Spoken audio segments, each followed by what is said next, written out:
लातूरमध्ये काँग्रेस आणि वंचितची युती जिल्हा परिषद निवडणुकीत विस्कटण्याची शक्यता। अहमदपूरमध्ये काँग्रेसची शरद पवारांची राष्ट्रवादी, ठाकरेंची शिवसेना आणि शेतकरी संघटनेसोबत युती। मीरा भाईंदर महापालिकेतील विरोधी पक्षनेते पदाचा मार्ग मोकळा। विरोधी पक्ष म्हणून काँग्रेस आणि शिवसेनेच्या नगरसेवकांकडून एकत्र येत शहर विकास आघाडी स्थापन। मीरा भाईंदरमध्ये भाजपची सत्ता।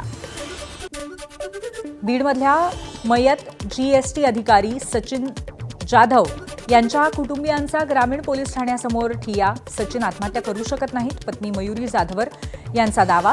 तसंच आरोपींना अटक व्हावी यासाठी आंदोलन सुरू असल्याची माहिती। कुर्ला रेल्वे स्थानक परिसरामध्ये अनधिकृत फेरीवाल्यांकडून भाजपच्या कार्यकर्त्यांना बेदम मारहाण। आरोपींवरती कठोर कारवाई व्हावी या मागणीसाठी भाजप नेते किरीट सोमय्यांकडून परिसराची पाहणी। पुण्याच्या एअरपोर्ट रोड परिसरामध्ये पिण्याच्या पाण्याची पाईपलाईन फुटल्यामुळे लाखो लिटर पाण्याचं नुकसान। पाण्याच्या होणाऱ्या नासाडीकडे महापालिकेचे कर्मचारी जाणीवपूर्वक दुर्लक्ष करत असल्याचा स्थानिकांचा आरोप। अहिल्यानगरच्या राहाता तालुक्यामध्ये 2 बिबट्यांचा मुक्त संचार सीसीटीव्हीमध्ये कैद। बिबट्या पाळीव कुत्र्यावरील हल्ल्याचा प्रयत्न फसला। नागरिकांमध्ये भीतीचं वातावरण। बिबट्यांचा बंदोबस्त करण्याची स्थानिकांची मागणी। सोनं 4,300 रुपयांनी वाढलं। सोनं 1,55,000 रुपये प्रति 10 ग्रॅम, तर चांदीनं 3,18,000 रुपयांचा उच्चांक गाठला।